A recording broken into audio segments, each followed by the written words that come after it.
Hello, and welcome to the Argyle DataX Unite Data Science Summit. My name is Eric Wallace with Argyle, and it's great to have everyone joining us today. I have some important information to share with you, then we'll turn the floor over to our opening keynote speaker. First, we want to welcome you and thank you for being here with us today. We welcome you to stay socially connected during today's event. For those of you who are active tweeters, please use the hashtag ArgyleDigital and follow us on Twitter at ArgyleExecForum. Also be sure to follow Argyle on LinkedIn for special announcements. Now I'd like to take a minute to touch on our content neutrality policy, which we've curated based on the feedback we've received over the years from our members. We've worked closely with our speaking faculty to ensure that you receive a set of balanced and neutral viewpoints during the session today, and we appreciate our members' support of this policy. Finally, and most importantly, we want to hear from you. During each session, we encourage you to submit your questions and comments in the Q&A box on your screen. Following each presentation, we've set aside time for our speakers to weigh in on your questions. Thank you again for joining us today. Let's get started. Without further ado, I'd like to introduce Alexander Lazarevich, who is Industry Advisor with Sigmoid Analytics. We're excited to have Alex for his opening keynote presentation called Fundamentals of Building a Data-Driven Culture. Welcome, Alex. Over to you. Thank you, Eric. It's my pleasure to be here today. And I'm looking forward to this session and all the questions that you may have. So let me start with sharing my screen. And basically, today I'm going to talk about successful ways to build a data-driven culture across your organization. As data analytics leaders, you probably realized by now that in order to be fully successful in this role, you really need to build that kind of the data-driven culture that will serve as a fruitful ground for all your analytical work. And today we are trying to see basically what it takes to build this. Let's start from the very roots. What really the culture is? Is it really bright, colorful clothing of specific nations, particular language, people around the world, or all of these things combined? Whatever culture you really belong to, there are certain norms that you typically try to follow.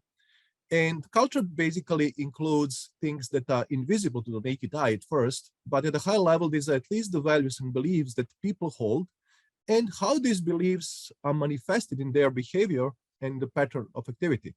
According to Merriam-Webster, the culture is defined as a set of shared attitudes, values, goals, and practices that characterize institutional organization. And very often you're able actually to be influenced by the culture, but also you may be able to influence the culture as well. So the next reason why we're talking about the culture, because every company has a corporate culture. And this corporate culture typically defines how decisions are made within that company. You probably heard multiple times the quote from Harvard Business Review that culture eats strategy for breakfast. And indeed, if you're in the meeting with a group of executives where you will be discussing about the company plans and the strategy roadmaps, and everyone is frantically preparing about the strategy decks, you can find out that at the end of the day, the corporate culture within your company will really define which ideas are heard, which ideas will be the best received, and what ideas will be implemented at the end. If you don't fit into that corporate culture within your organization, you may never be successful there in that environment, regardless how great you are. So basically, that's why this kind of corporate culture is extremely important here. So, and that's why data-driven culture is really trying to help. In data culture, really try to mitigate some of these challenges set by the corporate culture. I recently read a quote basically saying that opinions exist only if you don't have data. And that's indeed true. Whenever you're sitting in consensus culture where everyone tries to agree before decision is made, and the things move really slowly, or you are in the strict hierarchical structure where the boss idea is always right and your idea always kind of crushed easily, data culture tries to provide this kind of compromise or ideal place how decisions need to be made. In data-driven culture, data evidence and the factual reasons would be highly valued, and all decisions should be made based on the data and the facts, not necessarily on the opinion of the highest paid person. And this is basically, you need to make this decision right. You need to make decisions based on data, not because of the boss is always right, not because of consensus, but because of supporting data.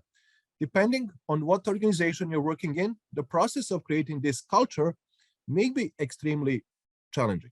And that's basically what we will try to cover today.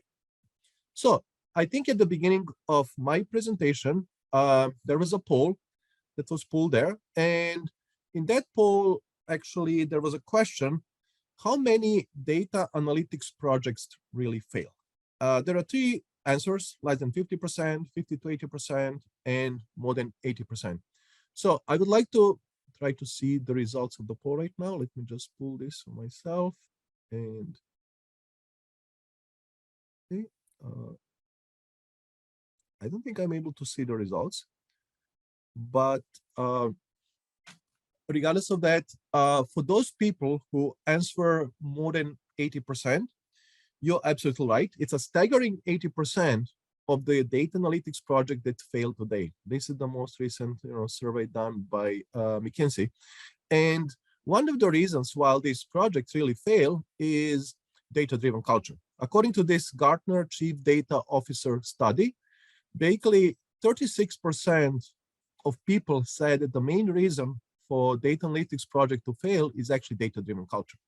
As you can see here, the number 3 reason is data strategy. And again, we are witnesses of basically that culture, again, eats strategy for breakfast.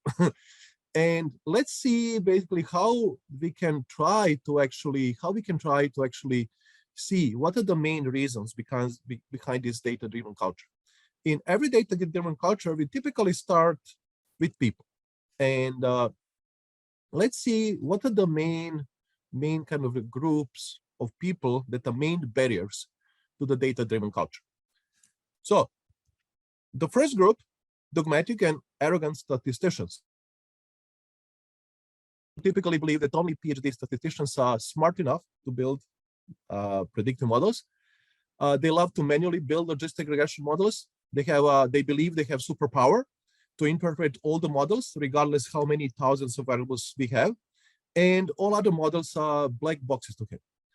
Second group, data scientists, sexy and overconfident data scientists. You probably read the Harvard Business Review article that data scientist is the sexiest profession of 21st century. And ironically, sexy data scientist is biological child of arrogant statistician. And as every kid, he tries to do things in spite of his father. And actually, he hates logistic regression and believes that only data science models and data scientists can actually build those models. These kind of people embrace trendy machine learning algorithms buzzwords like deep learning, random forest, XGBoost. And actually, they typically demand high increase in salary and get it without actually acquiring any new skills or actually adding new value to the organization. The third group is compliance regulation officer with inferiority complex. They typically like to show people they are in charge by always saying no. They try to basically, they don't even remember what real compliance is, and they refuse to collaborate with data scientists. They like to hang out with arrogant statisticians and try to protect the rules that established probably in 1980s. The fourth group will be lazy but territorial IT guy. And he will do anything possible to delay or prevent you from installing any new hardware, any new software, get the data. They will attempt to get you fired or sometimes even physically attack you if you try to install anything without their permission. They believe the server that exists in the company are their own servers. They always try to wear t-shirt with a sign 0 here, just to show how much they care about the company and how much value they created for the company as well. And finally, the pinnacle of all groups is intuitive businessmen. It's a classic example of people that do not trust any data analysis, and they believe actually they can use their gut feeling to make all the decisions. They typically have a saying, I don't believe in any prediction models, and they will honestly have a problem finding a job in year or two, because all of the companies are moving into the data and analytics space. So basically, let's see what we can do to actually change all of these kind of human behaviors that we're seeing right now. And let's see if we need to change that culture, we need to change that human behavior. And we need to understand what influences that human behavior. Basically, is it incentives? Is it training or education? Is it natural curiosity of the people? Is it technology? or some other reason? Before we try to answer this, let's try to see what are the different assumptions? What we need to understand why people do what they're doing. Are they people trying to do the right thing? Most of the people do, but apparently not. Just look at some of the most recent headlines today, and we will see that people frequently not do the right thing. The next things, do people do what they want to do? Many people try to do that, but sometimes they are constrained with many different factors and due to many different reasons. And finally, do people do what they need to do? If that's the case, we will basically not be sitting, we will be probably, if you have to clean your garage or read the book that is sitting next to you or do something that, sitting at your kind of list to do for a long time, we will not be in this situation. At the end of the day, basically people do what is easy. We actually watch TV, we sit in our couches, we spend time on Instagram, Twitter, we play stupid games on our phones or Xbox devices, because basically human beings fundamentally do what is easy, not what is right, not what they need to do, basically for so many different reasons. So good technology can really help in changing that human behavior. And good technology can make it easier for people, can make people want to do what is the right thing. It can help what they need to do, what they want to do. Good technology can actually help people what is the right thing to do. And from the perspective of data-driven culture, we need to ask basically why people do not use data when they are trying to make business decisions. Are these people like this arrogant, intuitive businessmen who believe they don't need any data analysis, they can use their gut feeling, or actually they are afraid of any change or slight possibility that the data may prove them wrong? As a matter of fact, these are not the cases. And there are fundamentally three main reasons why people actually do not really use the data in their everyday life. First, getting data is really hard. Getting data, it's either hard or takes too long. How many times, each of you ended up waiting for the data much longer than you could initially anticipate due to various reasons, whether this is legacy systems, lack of subject matter experts, whether this is infrastructure issues, data not available in data lake or data warehouse. And really, this kind of the fact that you have to wait for so long basically makes you frustrated, and actually you don't want to use the data for anything that you need to do, because very often you need to move really fast. The second reason is the data quality is typically not great, and data is not easy to comprehend. The same analogy that used before, how many times you actually ended up trying to analyze the data? Well, once you get the data, you started to analyze the data, you realize data is of horrible quality. There are multiple issues with the data, either like a duplicates or noisy data or incorrect values, or you don't know basically what are the tables and the fields, what each field means. And this is generally that it's really hard to understand what is there and how you can leverage this. Very often, sometimes you have multiple variables for the same thing, and it's really hard to figure out what each of these means. And in the lack of subject matter experts, it's hard to understand this data. And finally, you have a fear. That's like a really important human, aspect, that you have a fear of misinterpreting data because there are no easy tools. If when you start looking at data, you realize that all the tools that you use so far, whether this is Excel or Google Sheet or something else, may not be enough for you to figure out what needs to be done, whether this is creating a new dashboard, whether to building predictive model. But very often tools are, dispersed, siloed across the whole company. Very often many teams use different tools, and it's really hard to actually make sure what's happening. It's the same with the data. Very often, once you start using the data, many different teams who go to the source data create different versions of the data, and very often there is no consensus what actually, when you say sales data, what it really means, because every team created their own version. So the question is really how we can mitigate some of these issues. And there are a few things. In order to address the aspect of data is too hard to get and takes too long, you need to establish the proper data search and data discovery. You have to be able to find relevant data fast and know what this data means. Typically, creating data catalogs would really help you here. And this is an important aspect in trying to build the overall data-driven culture. Second thing, regarding the data quality and access, data management, data governance is extremely important.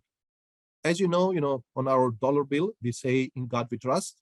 Here we can easily say in data we trust. That's absolutely the mantra you need to have in order to actually drive the value with analytics. And in order to do that, you need to establish or set the proper data management, data governance practices in your organization. And that should be appropriate from the legal aspects, compliance perspective, but also from the data quality and accuracy perspective. You get these two things, data search and discovery and data management, from technology. And there are several vendors really that try to provide the right functionality for these things. And some of them are Alation, Informatica, Colibra, just to name a few. And this will help you to use the technology to establish data catalogs, establish right data management, data governance, right data access, make sure that people have access, only those people who need to have access to data, they will use it. So these kind of things. And finally, we have data literacy. Basically, fear of misinterpreting the data could be addressed with data literacy. This is really related to education, and it relates when you see the data that you have to understand and interpret it correctly. So basically, all of these things are actually really important for you to build a data-driven culture. So what are some main steps for you to actually successfully build data-driven culture? The first step is trying to establish the clear leadership. I think you need to make sure that data-driven culture starts at the top of your organization. Leaders must make this data-driven decision-making a priority and lead by example. And this includes providing necessary resources, making data a fundamental part of decision-making process, and so on. The second thing, you need to make, you need to empower your employees. Employees must be empowered in order to access and use the data in their daily work. By providing the necessary tools, resources, employees can make data-driven decisions and become more effective in their roles and create the better value and impact for the organization. This could include providing them with data visualization tools, training them on data analytics, access to the data governance, data management tools, and so on. Third, you also need to make sure that you encourage experimentation, because very often this is a new field for everyone and people are afraid. And you need to create such an environment to encourage employees to experiment with the data and take risk without actually being at the consequences. It's okay to fail. It's even better to fail fast and figure out and learn from those mistakes. Data-driven culture requires a mindset of this kind of continuous experimentation and learning. And by providing this kind of the freedom and resources to try new things, employees will be more likely to develop this kind of innovative solution using the data analytics. And finally, very often when you're doing data analytics, this requires faster collaboration. And actually, this requires cross-functional collaboration.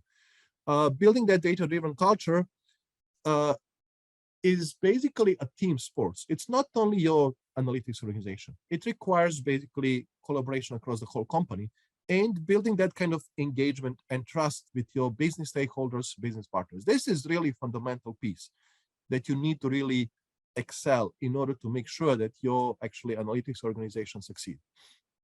Also, you need to make sure that you establish right KPIs and measure the performance.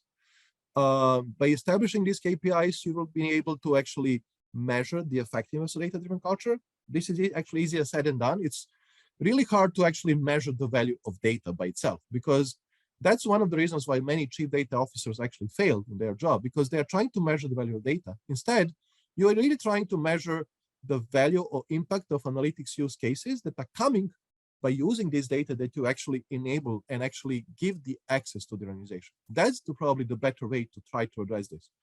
If you try to actually create use cases that are using some of this data that you basically enable access to, you will be able to basically make sure that, okay, this use case is created this value, whether this is increasing the revenue, cutting the cost, improving efficiency. You try to quantify this. Without quantifying the value of your analytics projects, it's really hard for you to survive, because the goal of every organization within the company is to create the value and the impact.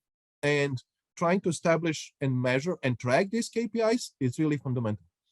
And finally, providing this kind of data literacy. I mentioned already that this data literacy is really fundamental piece of entire data-driven culture, increasing awareness of what data analytics means, basically providing the training, trying to make sure that people understand, analyze, and communicate data effectively. And that's basically why we want to go a little bit further into what data literacy really is. Gartner defines literacy as the ability to read, write, and communicate data in context with understanding of data sources and constructs, analytical methods and techniques applied, and the ability to describe the use case application and resulting business value or outcome. So as we mentioned earlier, we have like a 3 units here. We have people, we have processes, we have technology. You need to make sure that you put the data in the middle of this.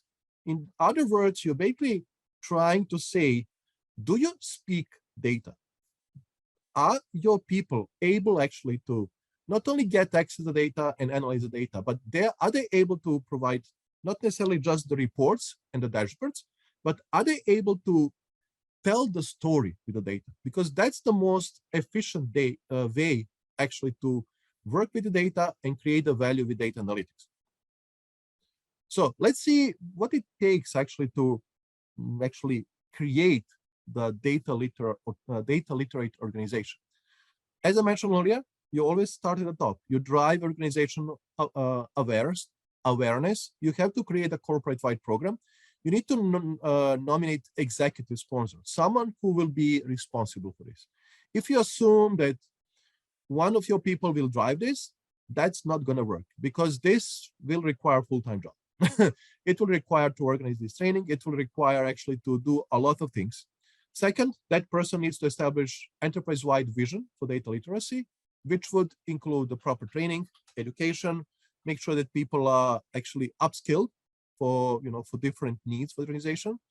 And of course, part of that process is also to assess and examine the current data literacy levels, because you can imagine in the big company, you may have people who are touching the data in some way, people who are building predictive models, people who never touch the data, and trying to figure out, what's the right levels and providing them with the right training, because you cannot provide the same training to everyone.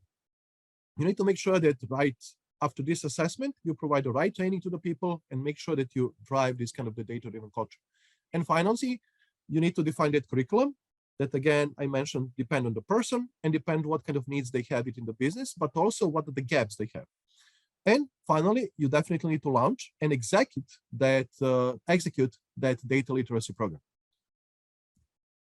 Finally, as part of your building data-driven culture, building the data analytics, data science organization, you need to make sure that to create the right structure for your data analytics organization. Whether your organization is centralized, that sit as a center of excellence across the entire company, or it's actually one of the federated data science teams, you need to make sure that you have certain elements.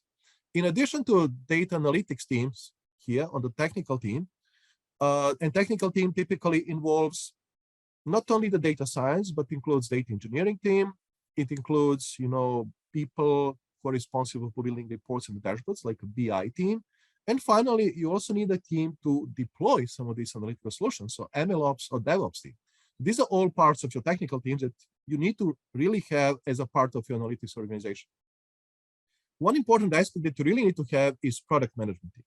Product management team, some people refer also as analytics translators. And this is really the team that bridges the gap between the technical team and your business partners and your business stakeholders. This is the team that will understand what the business needs are, how we can try to address this. These are the people that are not necessarily technical, they're able to code, but they're able to understand what kind of analytical solutions would be the right for a particular problem. And this is probably one of the most important roles in that data analytics organization, because these people will be able to actually drive the value. Second is data platform. As I mentioned earlier, you need to have a technical support team that will provide not necessarily write the data platform and infrastructure, but also provide the right data governance, data management that will enable you to run data analytics organization. And finally, you need to have a value acceleration team that will really help you to, once you develop those analytical solutions, that will work in order with the business stakeholders in order to adopt this solution. So basically, you need to make sure that you work with business people, you provide the right training, you quantify the value of your analytical solution, you try to track the value, and make sure that people understand what it means, and they work with your technical team in order to actually start writing the value. Only by doing this, you will be able to turn the data analytics into right insights and the value and the impact for the organization. I think that should be all for today. I try to finish by 11:25. I would like to open the floor for questions. Probably there are some questions here right now. I'll open my chat and see if I can answer them right now. Thanks, Alex, for your insightful presentation. Just as a reminder, audience members can still submit questions. And Alex, do you want me to ask the questions, or do you want to read them off of the chat here? I already opened the chat. I can read the question. So question number one is, how do we create data-driven culture while avoiding analysis paralysis? Huh. Okay, so you need to start moving relatively quickly. I think, as I mentioned here, there are a few steps how to effectively create that kind of data-driven culture. I know that especially in the cultures, corporate cultures, when the consensus in everything, you probably have this kind of trend that more people needs to agree on something. But you really need to start from person who is one of the main responsible people for data analytics. If you have a chief data analytics officer, that's great. You start with that person. You start to make sure that person either hire or be part of their responsibility to start engaging with the data platform, right data management, data governance solution, and building the data literacy. That's kind of the three things that you need to do relatively quickly. You don't need to have a full consensus for this, but you need to make sure that you have support and actually buy-in from the executive leadership, C-suite. In this case, it's absolutely must to get this from C-suite, because you have to run this across the whole company. Second question, how will the data-driven culture change once IoT really takes off? Okay, IoT probably means that we will have Internet of Things, and we will have more data available to different sensors, devices.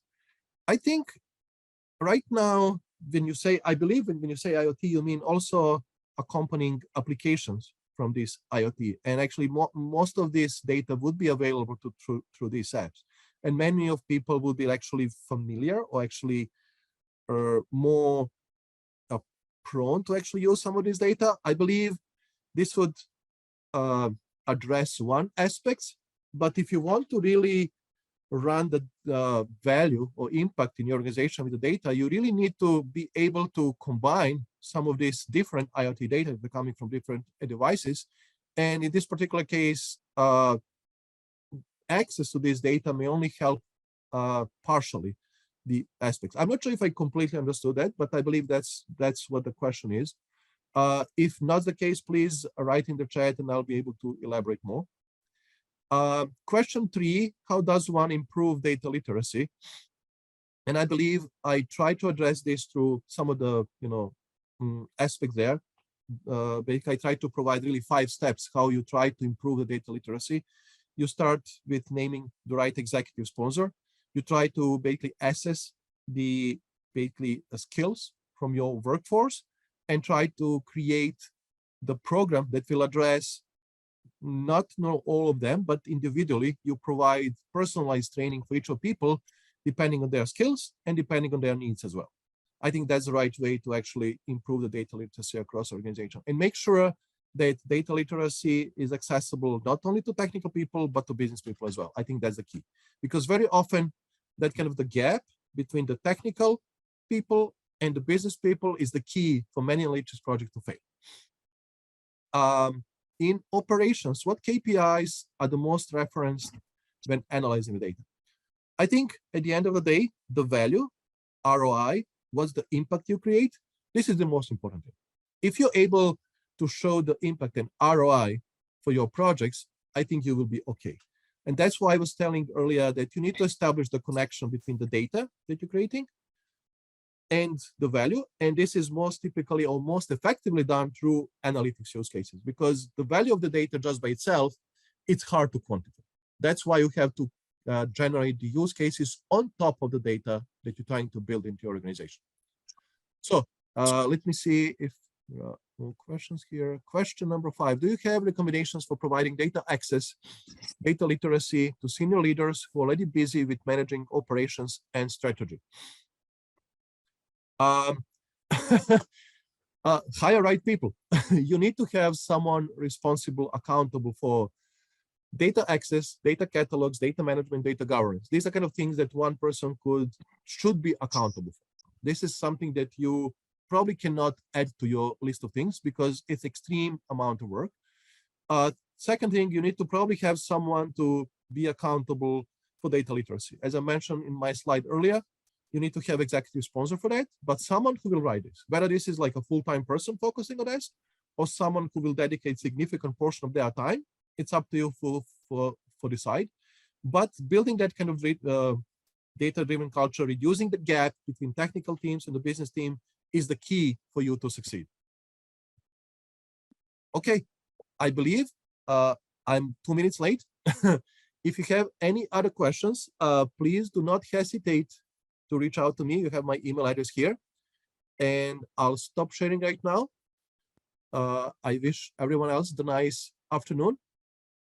Thank you very much. Thanks, Alex, for that excellent keynote. And I want to thank everyone in the audience for joining us today. This session, along with all of today's content, will be available on demand following the event. Thanks very much. Thank you, guys.